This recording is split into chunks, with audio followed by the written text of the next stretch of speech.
Welcome to the Nightly Rant with your hosts, Mike and Torya. This is the show where we examine society from a sarcastic point of view. If you like insane conversations, this is definitely the show for you. Let's get into today's topic. YPN people, I don't know about you, but I love helping out a friend. That's why I want to shout out my friend Brian Little and his podcast, Your Favorite Blockhead. This is the only show that manages to weave together peanuts and MMA into one heck of an amazing podcast. You can find Your Favorite Blockhead wherever your favorite podcasts reside and at yourfavoriteblockhead.com. Do me a huge favor and listen to Brian's show. You'll be entertained and you'll help out a friend. Now, as I said, let's get into today's topic. Well. Your favorite blockhead has now invaded the YPN hotline once again by invitation, just in case it slipped your mind. But as I listen to this episode and I hear the exchange, two words come to mind. Shots fired.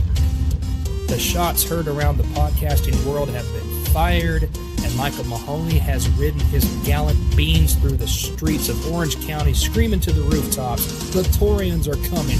The Toryans are coming!" And we're going to find out truly what hill both of you are willing to die on. Whether it's Bunker Hill, whether it's Breed's Hill, or if it's just outside your window with the tree with the cats. And here's my advice to you, Mike, as you assemble your troops on that hill. As you assemble your cats, and the Toryans march over the top of the hill, and as this cat army is playing the battle hymn of the Canadian Republic, remember one thing: don't fire until you see the tiger in the cat's eyes, and the history books will then write themselves. Shots fired. Were they? So When? it says. What a lunatic. So we had an episode called "Why Are You So Angry, Bro?" Why are I you so angry, bro? believe it was 149. If it wasn't 149, it was 148. But aren't we past 200 episodes I'm at this sorry, point? 249, not 149, or 248, not 148. Thank you. What's really funny though is that we were talking about something and you made a joke. The branch joke? Yeah, About the cat tree? yeah. That was my best joke yet. And then I told you I don't laugh at your jokes. I let the audience decide. And then I specifically asked Brian to give us his opinion. Do you think he gave us his opinion? I think his opinion was A+. We just listened to it, apparently. Remember? He called you what? A Torian. Exactly. That's literally all I remember. I know. And he said, I rode around the streets of Orange County on the Mighty Beans. Can't ride on the Mighty Beans anymore. No. But potentially. Please, let's not talk about that. I'm going to get very sad and melancholy. Let's not talk about that. Anyway, I found it interesting that he was so creative. It was funny. It was a great message that he left us. So, there are other people that are trying to be creative. Are there? The Shilling of Buena Park. That's the best autocorrect I've ever seen in my life. Mostly because it made me laugh the hardest of any autocorrect I've ever seen in my life. Yeah. I'm not so sure it was an autocorrect. Tell people what the hell we're talking about. So, we're running a recall. In case you hadn't heard. And the person being recalled likes to play the victim. And I'm not having any of it. It's like, you want to say that I have giant boogers hanging out of my nose and therefore no one should believe me? I can just go, that's fine, but it doesn't change what you did. Right. And they can say whatever they want. It'll always be, that's fine. That doesn't change what you did.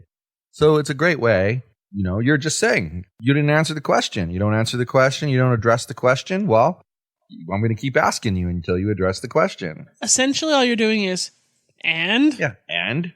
How does that relate? And so anyway, these when people tell me I'm rude, I go, and? These people have come out of the woodwork, and I mean a bunch of fake Facebook accounts. And there's one Facebook account that I swear is the person we're recalling. And so I kind of call out that account, and I say something to the effect of, what, this, that, or the other thing. And then this lady, the Shilling of Buena Park, tells me that I don't know how to tell you this in a nice way, and proceeds to tell me that, I'm hurting someone's feelings and blah, blah, blah, blah, blah. And so I said, well, it really is none of my business whether she's hurting, her feelings are hurt or not. Truth is the truth. And the truth hurts, apparently. I mean, exactly. And if the truth hurts, it's not my fault. Yeah, that's accurate. I mean, I get it. If you lie about somebody and you make up stories about somebody and they get hurt, that's your fault. Truth. But see, here's the thing. They try to lie about me and they try to make up stories about me. But because of my motto that what other people think about me is none of my business, I don't give two hoots about what they think. I don't. But anyway, so this lady, she decides to say that. And so I come back and I go, well, of course you're going to say that. You're a paid shill for the person we're recalling. And she sends me a private message demanding that I provide proof of her being a paid shilling, or, and that, yes, she only got paid during the campaign and has been retired since then. And she was a paid volunteer.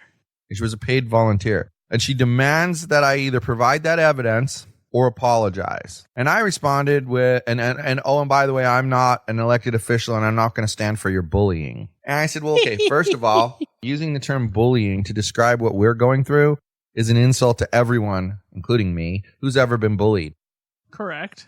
And then I said, number two, I don't need to provide you with any proof of anything, nor do I need to apologize because you admitted to being paid. Right. And you do pay people in shillings, so... But you got paid. What? You admitted it. You admitted that you were paid. So why do I have to now defend myself when I said you were paid? Your joke was dumb because we don't pay in shillings here. You still laughed. Dollars. Anyway, you admitted it. Why do I have to prove anything? So I then proceeded to tell her that she was almost worse than the other person because she knows the truth and looks the other way. And that's special. And I said, from going forward, do not contact me again or I will consider it harassment and I will take appropriate action. She then goes on the public group. How this post even got through is beyond me. And puts on there about how horrible it is that she has to post this, but that she defended herself and I gave her some really long, basically offensive response. And so she had to block me. That's what she said. Okay. The funny part is, the funniest. Funniest? You saw this post. You. Yeah, I was just going to say, so I'm sitting there saying to myself, if I'm blocked, why can I see the post?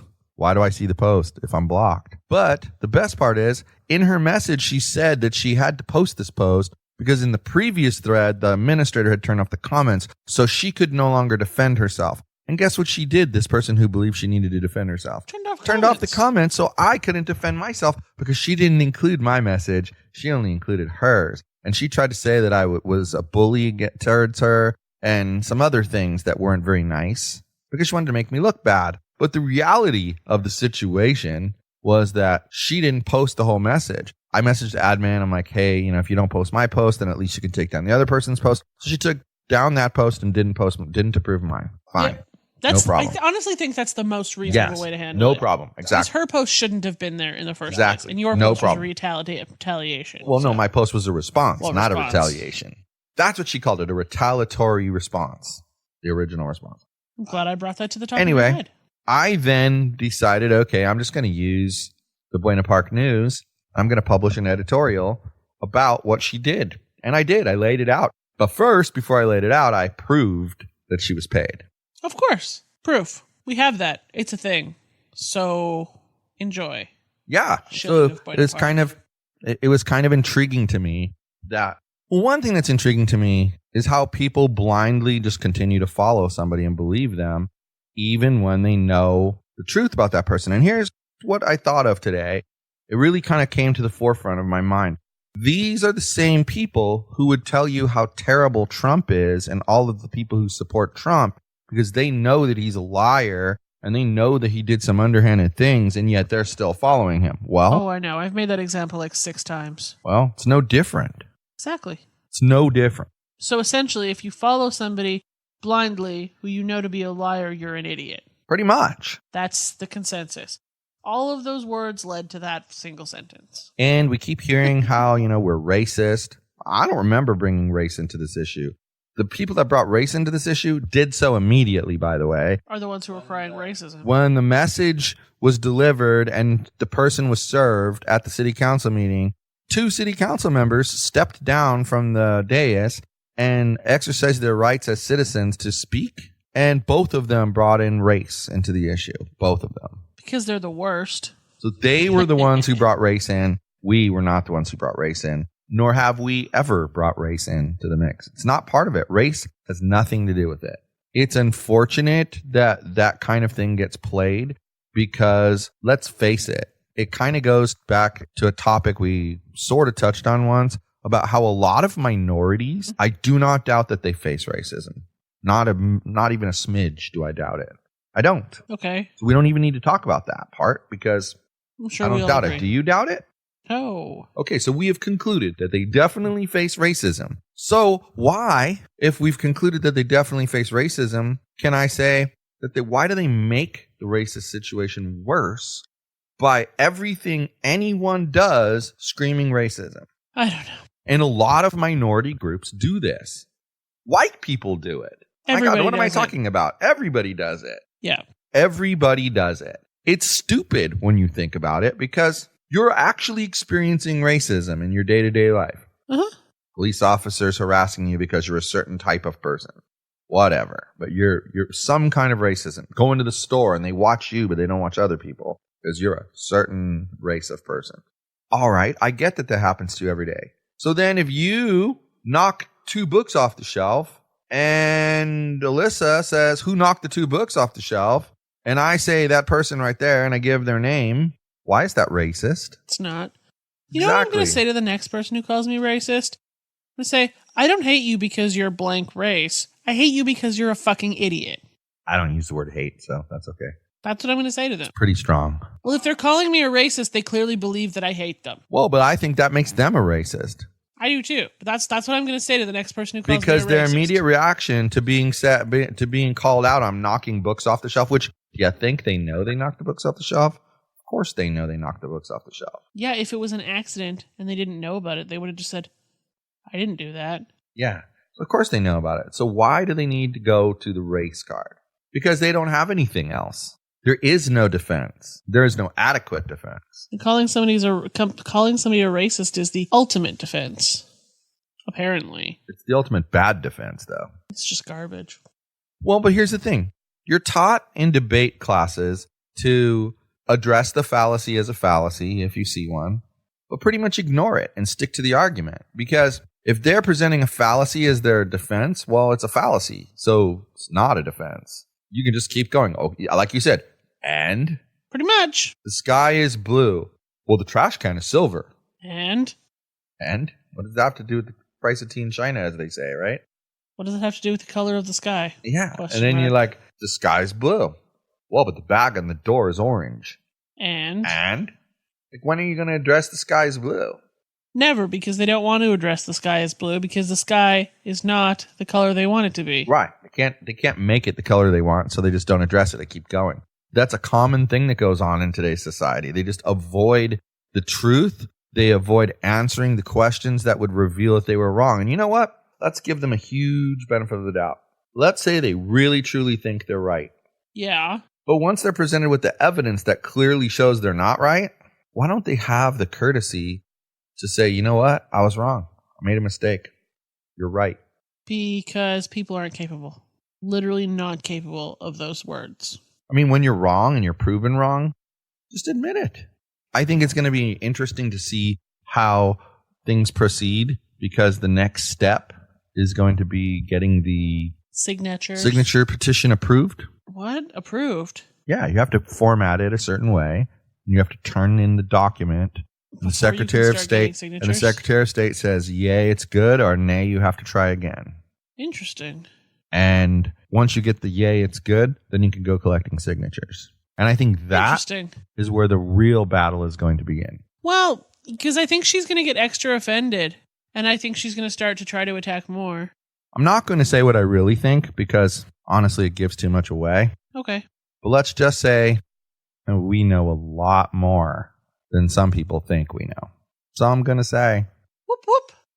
And with that, good night, everyone. Hasta le bye-bye. Thank you for listening to the Nightly Rant.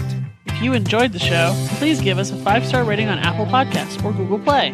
If you didn't enjoy the show, please just ignore that previous request for a rating. This has been a Yogi's Podcast Network production.